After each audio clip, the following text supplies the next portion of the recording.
in these boxes is my first major DIY upgrade I am going to make on Rubi-Blue, and I'm very excited to get into this project.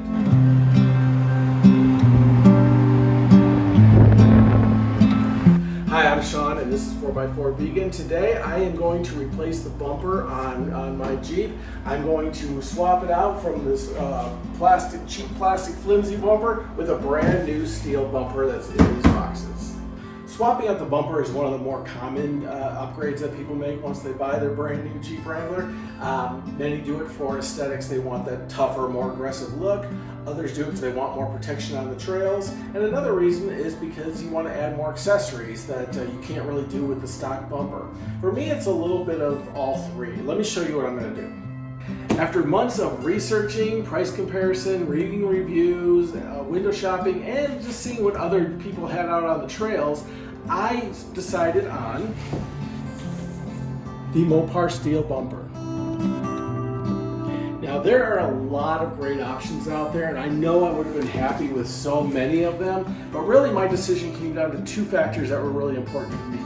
One of them is the look and the style. I really like the factory look of the original bumper, but that bumper is just not very strong. I'm so glad that Jeep made a version of this that is steel, which is much stronger, gives me the strength I need without being overkill.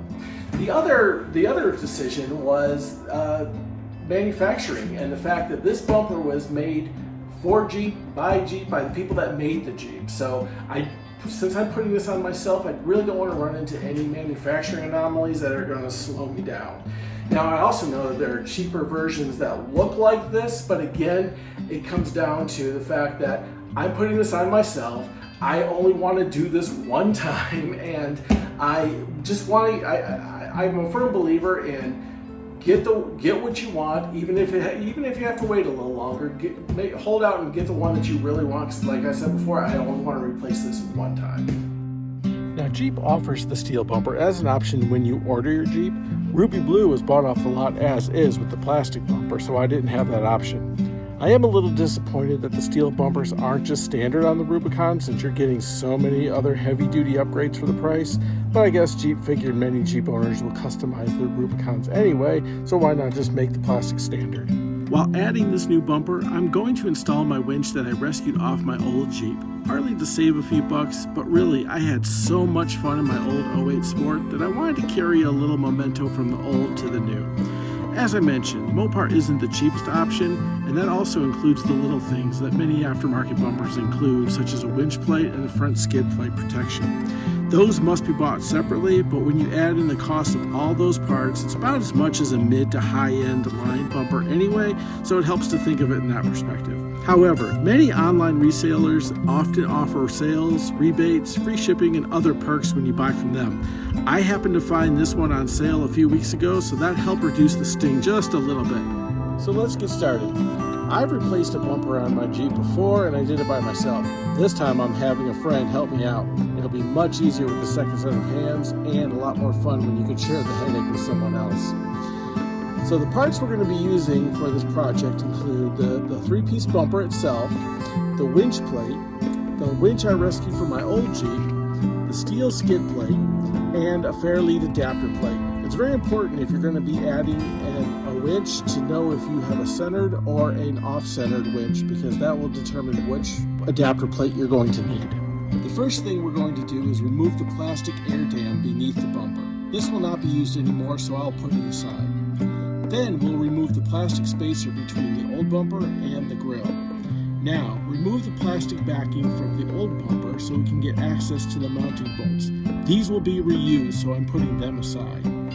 Next, disconnect the harness to the halogen fog lights. This new bumper comes with LED fog lights installed already, so it'll be a nice added bonus upgrade for me. Since we are replacing the bumper and I'm adding a winch, this process will be much easier than adding a winch to an existing bumper. With all the parts detached, I can add the winch plate prior to installation. With the stock plastic bumper removed, we now go to work on the winch plate. The provided brackets will need to be mounted to the frame. Depending on your Jeep, you may or may not have the factory nut certs needed to mount the hardware. Mine did not have them, but fortunately the Mopar winch kit provides them. We now install the winch plate to the frame. Be sure to just hand tighten the bolts for now, because you will need to make some fitting adjustments before you tighten the whole assembly. Now we are ready to place my old winch onto the plate and get ready for installation. I have a Smitty-built XRC 9,500 pound winch. It's very reliable and plenty of force for my needs. This part can be a little tricky, and it helps to have a second set of hands to hold the winch in place. With the winch installed, it's time to run the wiring through the engine compartment to the battery leads. It's very important to take your time and plan out your wiring path. I ran it up through the passenger side of the grille, up along the top and to the battery.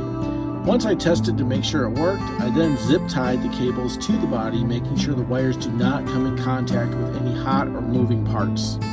Once satisfied, it's time to tighten everything down. Now, I made a bit of an error here. I re-spooled my winch line a bit too early. Forgetting that I had to feed it through the fair lead first, I had to undo all this work. Next, it's time to get the steel bumper ready. Remove the steel delete plate for the winch opening by unscrewing the 5 T40 hex bolts.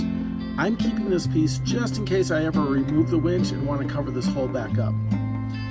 With the winch cover removed, it's time to put the bumper on the Jeep. Again, it really helps to have some help here. It can be pretty awkward trying to hold this thing in place and line it up with the bolts on the frame. Now it's starting to look trail ready. Just a few more steps and we're done. Now it's time to install and tighten the bolts that we saved from the original plastic bumper and make sure they're secure. You don't need to over tighten, but make sure they are nice and snug. Now it's time to spool the winch, for real this time. I'm just going to use my weight to spool it for right now, but a little bit later I'm going to take the Jeep out and use the weight of the Jeep to spool it for a more secure, tighter fit. And we are almost finished. Just one more thing to do, and that is the bull bar or winch guard. Now this is not required, this is an optional piece, but I'm choosing to add it because it does a couple things. One is it protects this whole area up front when you're on the trails. If you're running into like a rock or a tree or something like that, gives you a little added protection. Plus it just kind of finishes off the look of the bumper, which I'm really into. I really like the way that this looks once you put it all together. So let me show you. It's really easy, and here's what we're going to do. We're going to start by removing the 4 T45 hex bolts. There's 2 on each side of the opening of the winch plate, and you just want to take those off and put them off to the side. We're going to be using those in just a moment. Since this bull bar was designed for this bumper, it's real easy to fit. Everything's pre-drilled, pre-fabbed, and all you need to do is place it over the holes and reinsert the T45 bolts. That's it. That's all there is to it. And here we are. A few little hiccups aside here, some confusing instructions and a little bit of trial and error. It is done, and I think it looks great. I'm very, very happy with the way this came out. Like I said, a couple hiccups aside, with just regular tools you have in your garage, you can put this on yourself in a couple of hours. Took me a little bit longer, but that's okay. I'd rather take the time and do it right. But I'm so excited. I'm very, very happy with the